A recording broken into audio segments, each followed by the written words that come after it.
La matrice est universelle. Elle est le monde qu'on superpose à ton regard pour t'empêcher de voir la vérité. Quelle vérité? Bonjour à tous. Mais d'où venaient donc ces Atlantes qui vont venir attaquer, envahir la Méditerranée il y a seulement 3200 ans? Car oui, je vous rappelle que lors des 2 dernières vidéos, nous avons dévoilé plusieurs informations capitales, notamment cette série de cataclysmes destructeurs qui vont anéantir notre planète en 1200 avant Jésus-Christ. C'est-à-dire que le déluge de l'Atlantide, c'est cette fameuse série de cataclysmes d'il y a seulement 3200 ans. Comment se fait-il que le public ignore cette information capitale? Nous avions mis en avant le fait que la théorie officielle de l'évolution linéaire et donc progressive des civilisations humaines était vraisemblablement érigée comme un dogme qu'il ne fallait pas toucher. Et par conséquent, cette destruction massive, cataclysmique, qui a provoqué l'arrêt brutal de différentes civilisations, comme la civilisation mycénienne et son écriture, le linéaire B, mais également l'arrêt de la civilisation mégalithique, eh bien, cela apparaît comme une anomalie dans la théorie linéariste. Si les officiels rejettent l'Atlantide au rang des inventions, des fantaisies, n'est-ce pas pour protéger ce dogme linéariste? Si les officiels rejettent le haut niveau, le très haut niveau de technicité des pyramides de Gizeh, dont on sait que nos ingénieurs modernes seraient sans doute pas capables de rééditer pareil exploit technique, est-ce que ce ne serait pas là aussi pour protéger ce dogme? De notre côté, nous avons proposé une nouvelle théorie, la théorie de l'évolution cyclique des civilisations humaines. Les civilisations humaines se développent, ils atteignent un certain niveau de technique et puis des cataclysmes destructeurs, donc malheureusement surviennent de façon cyclique et font redémarrer les civilisations de zéro. C'est en tous les cas ce que l'on comprend lorsque l'on observe ce qui s'est passé en 1200 avant Jésus-Christ. Cet arrêt brutal de toutes ces civilisations nous est expliqué par les officiels, par les invasions des peuples de la mer. Ce seraient ces peuples de la mer, des barbares, qui auraient tout détruit. Un petit peu gros. On a en effet entre 1200 et 700 avant Jésus-Christ 5 siècles sans artefacts archéologiques significatifs, 5 siècles sans aucune trace de civilisation. Et on nous explique ces siècles sombres par les peuples de la mer. Ça paraît exagéré et évidemment que c'est pour négliger ces cataclysmes destructeurs. Mais c'est tout de même intéressant car en 1200 avant Jésus-Christ, on a beaucoup d'informations sur les peuples de la mer qui partagent avec les Atlantes du récit de Platon beaucoup de points communs. Ce sont donc des peuples de marins, mais eux aussi donc viennent agresser, attaquer en Méditerranée à cette même période de 1200 avant Jésus-Christ. Donc est-ce qu'il n'y aurait pas un rapprochement à faire entre ces Atlantes et les fameux peuples de la mer?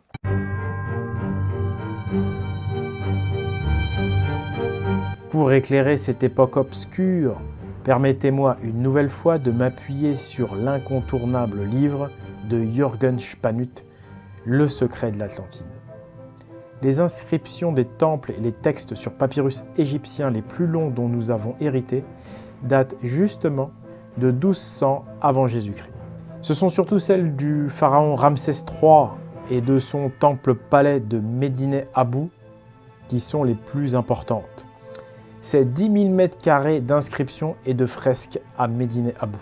Nous nous aiderons également des papyrus comme celui d'Ipuver, le papyrus Harris et Golenishev, dont les données vont, vous allez le voir, compléter celles du récit de l'Atlantide. Dans les textes de Médine-Abou, les peuples de la mer qui attaquent l'Égypte sont appelés les Onobus. Les Onobus étaient venus des îles et des continents de la mer mondiale au fin fond du Nord. Les Onobus étaient déjà bien connus des Égyptiens et ce depuis fort longtemps. En effet, ils sont déjà cités dans les anciens textes des pyramides. Toi, tu es grand et vert par ton nom même, grand océan vert. En vérité, tu as la forme d'un cercle et tu es rond. car tu es le cercle d'eau qui entoure les Onbu. Sur le tableau des peuples de Edfu, on peut lire « On appelle Onbu les îles du grand cercle d'eau et les pays nordiques nourris par les eaux des fleuves. » Dans l'inscription du Nouvel Empire, on peut lire « Tous les pays des Onbu, les pays étrangers du grand océan ». Mais on trouve également des traces de ces peuples dans Jérémie 22, c'est-à-dire dans la Bible, l'Ancien Testament. Voici ce que dit l'Éternel. Un peuple vient du pays du Nord, une grande nation se met en mouvement depuis l'extrémité de la terre. Sur le pylône Arer-Neb, daté du XIVe siècle avant Jésus-Christ, on voit « Les Onbu viennent du grand cercle d'eau du bout de la terre ». Dans une inscription de Phila, il est écrit « Le courant du grand cercle d'eau qui conduit aux Onbu ». Il ne fait aucun doute que les Égyptiens situaient la patrie des Onbu vers les îles et dans les pays du grand cercle d'eau, vers l'océan Nordique, et non sur la Méditerranée qui n'a jamais fait partie du grand cercle d'eau.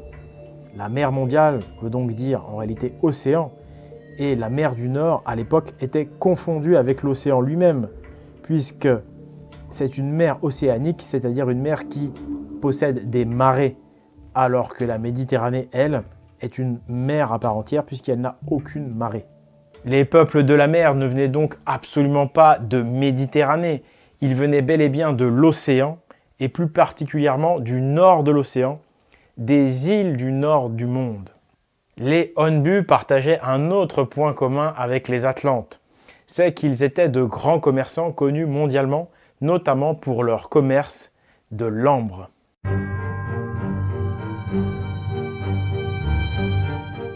C'est des Onbu que provient l'ambre que l'on a trouvé dans les tombeaux égyptiens datant de 2400 avant Jésus-Christ.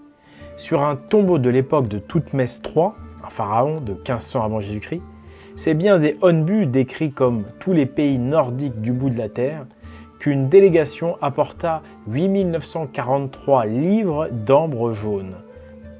L'ornement de la poitrine du pharaon Toutankhamon, mort en 1352 avant Jésus-Christ, avait été en argent massif et comprenait aussi de l'ambre. Cette ambre vient du nord du monde, il transitait donc par l'océan via ce peuple de marins commerçants qui s'apparentent de plus en plus aux Atlantes. D'innombrables textes égyptiens, hébraïques, babyloniens, grecs et latins définissent les pays de l'extrême nord comme pays du bout de la terre. L'appellation Minuit est une autre donnée concernant la patrie des peuples de la mer du Nord. Minuit indique qu'ils viennent de la lointaine obscurité. Ils viennent de Minuit, on lit dans les textes. En effet, les anciens voyaient l'extrême nord comme le royaume de la nuit, car en hiver, il y règne effectivement, dans la zone polaire, une nuit de plusieurs jours, ou évoque tout simplement les très longues nuits d'hiver dans les zones nordiques.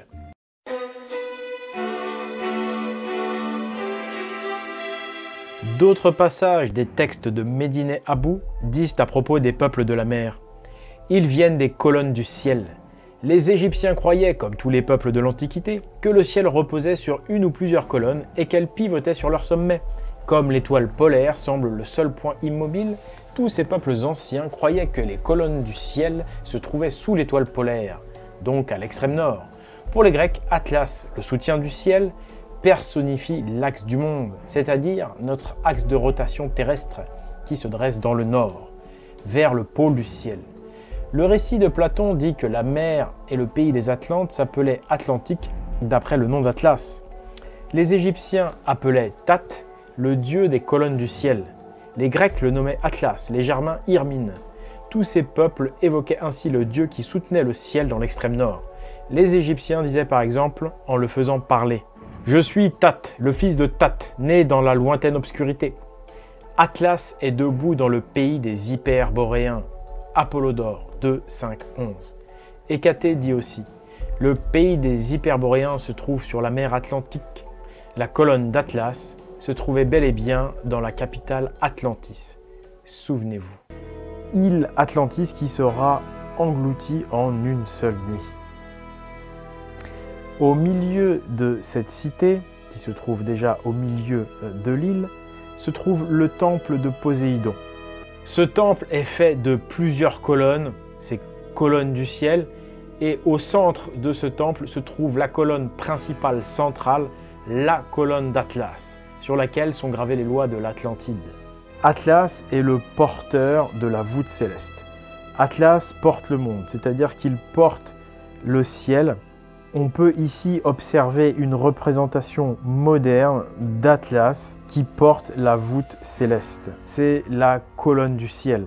Les Onbu étaient donc bel et bien les Atlantes, puisqu'ils étaient connus comme étant le peuple qui vient des colonnes du ciel, qui se trouvait donc en Atlantide. Et au milieu de ces colonnes se trouvait la colonne principale, la colonne d'Atlas, sur laquelle étaient gravées les lois de l'Atlantide, et dont les Atlantes tenaient le nom. Donc, les Onbu qui viennent des colonnes du ciel, ce sont ceux qui viennent des colonnes d'Atlas, du temple de Poséidon, ce sont donc les Atlantes. Je vous rappelle que je suis le seul vidéaste créateur à dévoiler ces vérités sur notre passé. Le seul, car ce n'est pas politiquement correct. En contrepartie de mon effort face au politiquement correct, qui n'est qu'une forme de censure, j'ai une pression face à moi, une pression assez constante, qui se manifeste notamment par des censures hypocrites de mes meilleures vidéos, avec, vous savez, les pouces qui disparaissent, ce qui empêche le nombre de vues et ma chaîne de décoller. J'ai donc besoin, plus que n'importe quel autre youtubeur qui, lui, va faire du politiquement correct et aura sa chaîne qui va monter, j'ai donc encore plus besoin du financement participatif pour créer ces vidéos. Donc je vous remercie par avance de votre compréhension. Vous êtes les seuls, entre guillemets, à pouvoir me soutenir dans cette cause. C'est sur Tipeee, sur le Tipeee de l'Esprit Viking, que vous pouvez me soutenir. La civilisation mégalithique s'arrête en 1200 avant Jésus-Christ, c'est-à-dire que l'expansion des constructions mégalithiques, cette culture, s'arrête en 1200 avant Jésus-Christ. Il n'y a pas de mégalithe plus récent que 1200 avant Jésus-Christ. Or, l'Atlantide s'arrête également à cette date. Mais surtout, ce qui est intéressant, c'est de voir que dans le récit de Platon, on nous dit que la confédération atlante, parce que c'est une confédération, parce que ce n'est pas un empire, parce qu'un empire comprend un empereur, c'est-à-dire qu'il a un pouvoir centralisé, alors que l'Atlantide, c'est 10 rois, donc le pouvoir est décentralisé, localisé, c'est donc une confédération. Donc l'expansion de la confédération atlante atteint la Tyrrhénie et la Libye, c'est ce qui est dit dans le récit de Platon. La Tyrrhénie, c'est la Corse, la Sardaigne, la pointe de l'Italie du Sud, la Sicile. Et la Libye, il faut prendre évidemment le contexte des anciens. Pour eux, la Libye, c'est l'Afrique du Nord, du Maroc jusqu'à l'actuelle Libye. Donc, on nous parle bien d'une extension, c'est-à-dire que c'est moins ancien. Et effectivement, quand on étudie l'âge des mégalithes, les mégalithes méditerranéens sont les plus récents. Les plus anciens se trouvent dans la moitié nord. Parmi les plus anciens, ceux de notre presqu'île de Bretagne française. Et les mégalithes de la péninsule ibérique ont un âge qui est, lui, intermédiaire entre les deux. Donc tout corrobore pour nous montrer que la Confédération Atlante est partie de l'Europe occidentale, de sa moitié nord, pour s'étendre en passant par l'actuel Portugal, Espagne, et pour finir par s'étendre en Afrique du Nord et en Sicile, enfin sur les îles de la Tyrrhénie. Donc. On comprend donc enfin pourquoi le désert du Maroc s'appelle le désert de l'Atlas, parce qu'ils ont fait partie de cette confédération atlante et ont donc nommé ce désert Atlas en mémoire du centre de la capitale de l'Atlantide, Atlantis, qui se trouve dans le royaume d'Atlas. Dans le récit de l'Atlantide, quand on parle d'une île grande comme un continent, en réalité, il faut comprendre une presqu'île.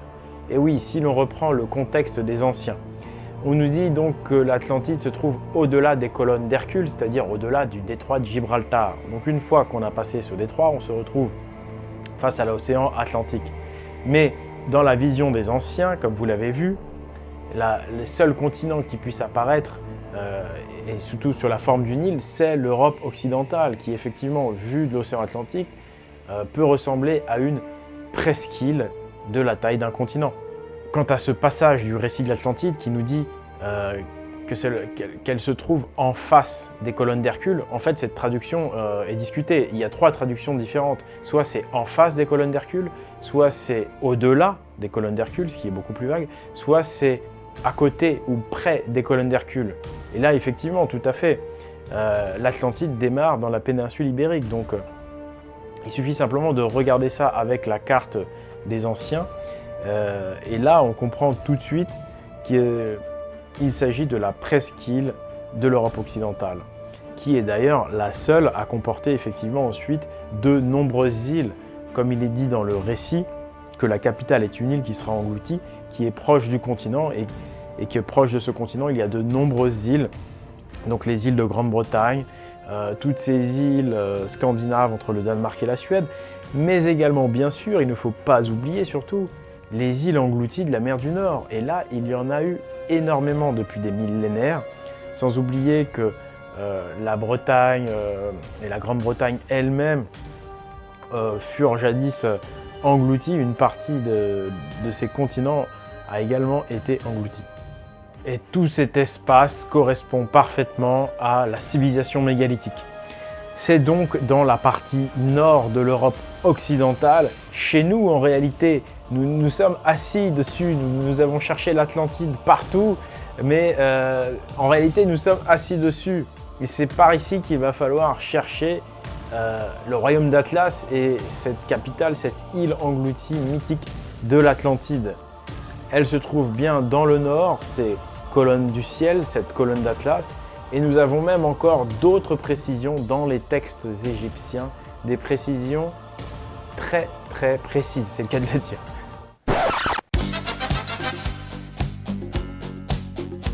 Les textes de Médine Abou précisent que les assaillants de l'Égypte sont les peuples du 9e arc.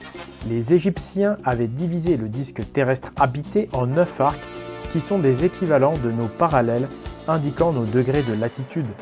Les Grecs et les Romains ont repris cette division du disque terrestre. Les Grecs appelaient ces arcs des parallélois, les Romains des circulus. Pline l'Ancien dit « Le 9e circulus passe par la Bretagne et le pays des Hyperboréens. Là, le jour le plus long dure 17 heures. » Ces données sont exactes. On parle bien sûr de la Grande-Bretagne. Et Pline nous parle encore des Hyperboréens en 70 avant Jésus-Christ. Un chercheur a constaté que le 9e arc correspond au territoire situé entre le 52e et le 57e degré de latitude nord moderne. Il corrobore ainsi Pline l'Ancien. C'est donc par là qu'il faut chercher la patrie des peuples du 9e arc et les îles et continents sur la mer du Monde, dans l'extrême nord, comme dit dans le récit de Platon, où il est aussi dit que les forces guerrières des Atlantes étaient parties de la mer Atlantique, Timée 24e.